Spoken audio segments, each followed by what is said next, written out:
Raekwon, are you guys having fun? Because Urban seems to think he needs to make that a point that he is stressing with you guys. Yeah, I think we had a lot of fun, man. Back home in the stadium, the crowd had us going. Had a couple more features. Saw the little light show in the third quarter going on. Yeah, it was pretty cool, man. I tweeted about it. Hopefully that we can do it again this coming week. What about just in general, not specific to this week of having fun, but just the vibe around this team? It seems like even though maybe the team's not playing as well as it could or anything like that, it still seems like a pretty loose atmosphere around here. Yeah, I mean, just the pressure around here, that we always have. You tend to get tensed up and not play loose and start to worry about what ifs and what if this happens or win and lose and start worrying about the playoffs. And like I said a couple weeks back, man, we just got to worry about the next day, getting better every day, and the task at hand. But you still want to be in the conversation, right? I mean, about the playoff. Yeah, I mean that should be a given at Ohio State. Always in the conversation about playing the playoffs and the Big Ten championship. Raekwon, you've been through this. You talk about making sure that you guys play loose and take every game at a time.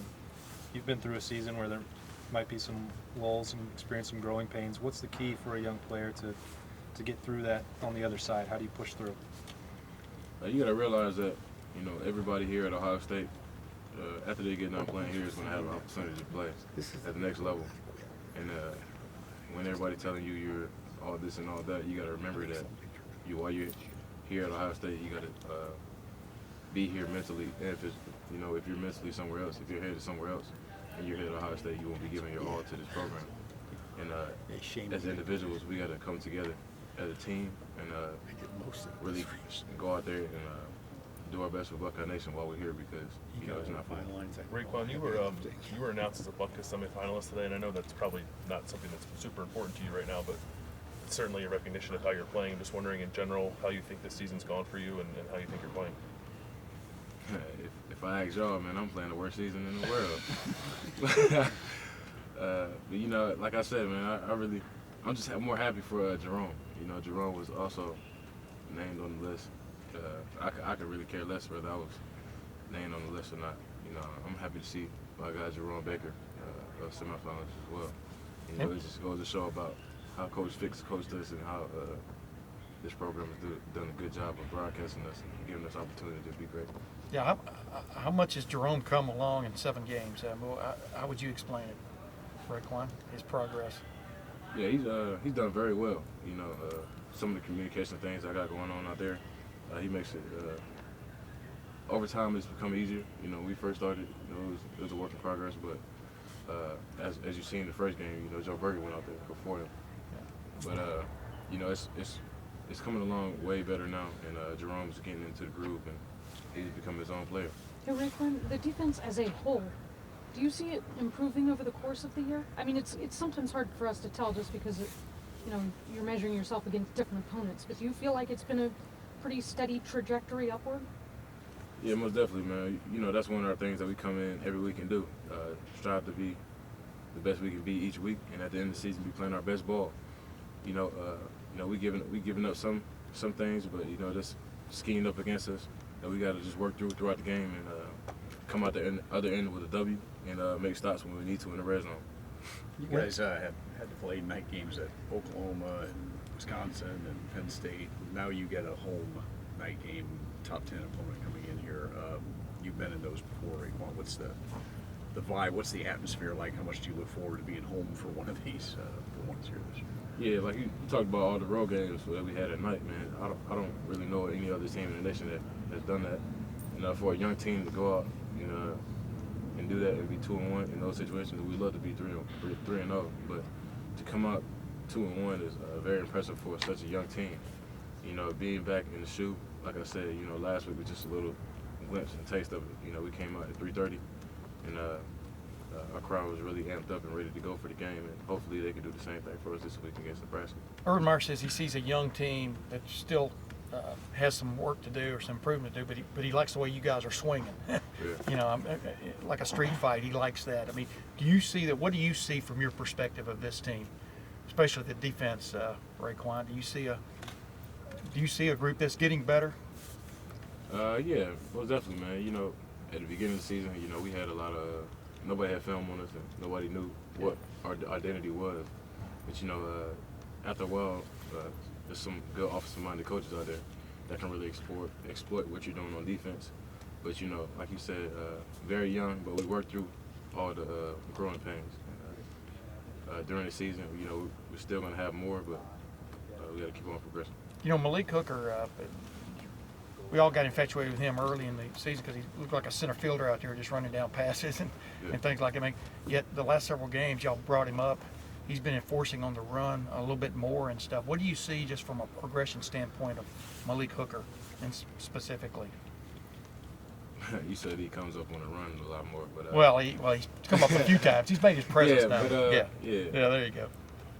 I mean, in those situations in the red zones when he's coming up and making the plays, not taking anything away from him, but he has the quarterback in those situations. Yeah. So if the quarterback's running the ball, he's gonna make the play. But you know, they have him he's a first-year starter. You know, he's definitely one of the better players on our defense, man, or on the team. Period. You know, and our coaches do a good job of putting the best players in the best positions to make the best plays. So it really shows on Saturday. Raekwon, you talked earlier about that success in the red zone. That maybe you guys gave up a little bit more yardage than you wanted on Saturday. But what's the key? What makes you guys successful when it gets inside the 20? You know, when it gets inside the 20, you know, it's about anchoring down and really digging deep so the other team can't score. You know, they're down there, they're thinking they're about to score, and we just got to believe as a unit and every individual position, man, we got to believe that we can all work together to force a field goal or block a field goal. Raekwon, the play where you tipped the pass and you guys got an interception off of it, what's your responsibility on a play like that? Are you just reading the QB? No. I had the B gap. So if the quarterback would have handed the ball to the running back in that situation, I would have had to tackle the running back in that gap. But it's a mesh point, so the quarterback pulled the ball when he seen me come up. He's kind of reading me the whole play, see if I'm gonna be in my zone. So I had the gap and I had to be in that assigned position in the middle of the field. So I had to come up for the run, and then once I read the mesh and see that the quarterback pulled the ball, I had to get back and get a little bit of depth to help my corner with nickel at the position at the time on the inside route. So I got back in my zone, took the ball up, and Rico made a play.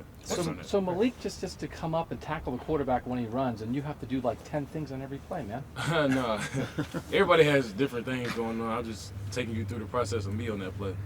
You know, that's like 10 things you did, like in 2 seconds. That's just life, though, at middle linebacker, right? That's just life, man. Not always making the play at middle linebacker, trying to get everybody else situated and right. Not always being the flashy guy, the most that gets the most accolades or whatever, but just going out there and being a leader every day that I can be. Is that hard? It's okay.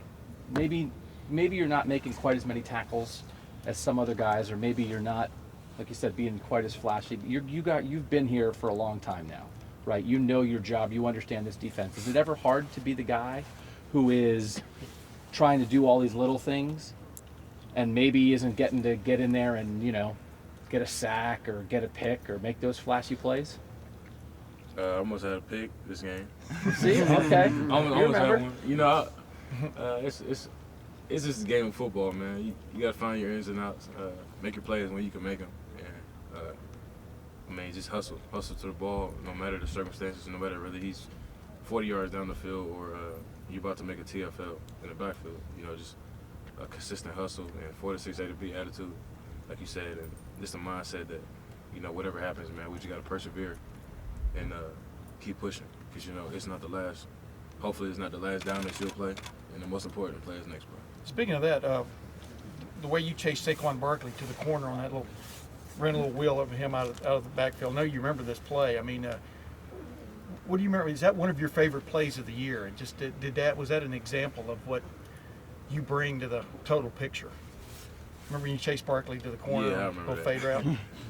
No, I figured you did, but actually, one of my favorite plays of the year, man, is when probably my favorite play is when my brother Chris Worley chased down Corey Clement and almost made him fumble. Yeah. That just shows a lot of hustle from our teammates, man, and show that if you give us another chance, man, we can go out there and make a play. But Yeah, man, I kind of knew what they were going to do. Saquon was kind of looking at me like from the backfield, just give me the eyes like he was about to. He had me manned up, I had him manned up or whatever, and he knew I had him manned up, so he was going to do something. And I just took off and ran, man. And, luckily, I made the play. How often does that happen? I mean, where you get a, not a tip off, but you get a signal from a guy, hey, I'm fixing to challenge you. I mean, does that happen very often? Yeah, every play, man. You know, it's always somebody. I like to look around and see who, quarterback, running back. Yeah. Usually go from the quarterback, running back, and then look at every lineman's feet and eyes. You know, get a read off what they're about to do. And usually I'm right, but sometimes I'm wrong. You know, I have misreads, like everybody says. But it's all good. Is there criticism of you that bothers you? Nah, it's. You brought it up. You're paying attention, though. Yeah. I mean, I just hear it because you know my coaches always talk about it, and I'm just doing my job out there, man. You know, like when Wisconsin was running the jet sweep, and everybody saying I was getting misreads. Like I clearly had the A gap, and the running back handled the ball, got handed the ball in the A gap. It's no, and then I ran to the jet sweep. Then I'm not doing my job. So. But y'all brought Malik up to hit the jet sweep on that one time, and they kind of didn't run it anymore. That's why I was talking about it, Malik. You know. Yeah, most definitely, man. We made adjustments at halftime. He came up and made the hit. Those little things that you were talking about. Yeah. Could you do those all as a freshman when you were playing as a freshman, or were you more of a plug and play type of player then? Could I do it as a freshman? Yeah. It would have took more time. Yeah. Because, you know, just playing the game. When I was a freshman, I couldn't look at the eyes. I was just trying to look at the sideline, get the call, and then play. I wasn't looking at eyes. I wasn't looking at feet, none of that. But no, as a mature player and as a guy who has a lot of, who's been exposed to a lot of things, man, I have the ability. I've been blessed with the ability to see plays before they happen. That just comes to great coaching by Coach Fickle and going to work every day in practice. So how many things do you have to do Couple more questions. pre-snap?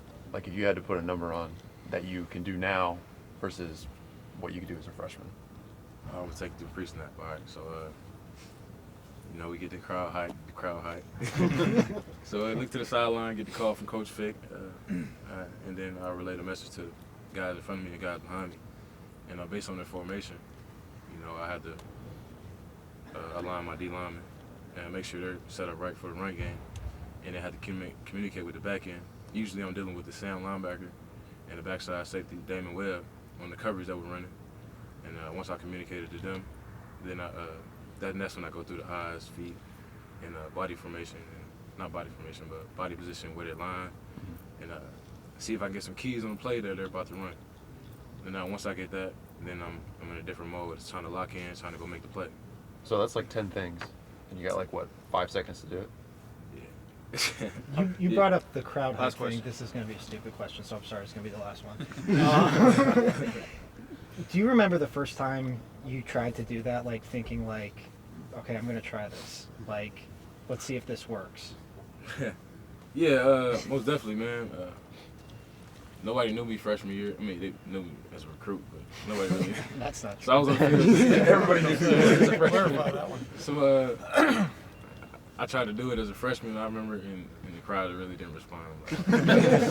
But you know, like you said, this year, man, it seems like every time I try to get the crowd going, they really respond.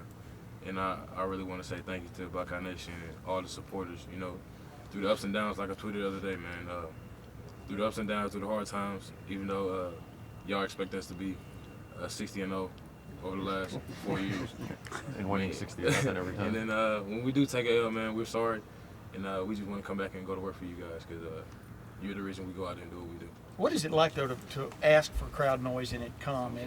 Does it send a thrill? Does it send a shock or, I don't know, through your body? What is it like to get that response, Raekwon, when you're on the field? Yeah, it's usually third down, and you try to get them off the field, man. So you feel the energy from the crowd, and you want to go out there and make a play. And when you do make the play, you hear the roar of the stadium, and you know that you're coming off the field, so you get a little bit of time to catch your breath after trying to hype the crowd up and do extra stuff. So you're just ready to get off the field. All right. Thanks, everybody. Thanks, Raekwon. Thanks, Ron.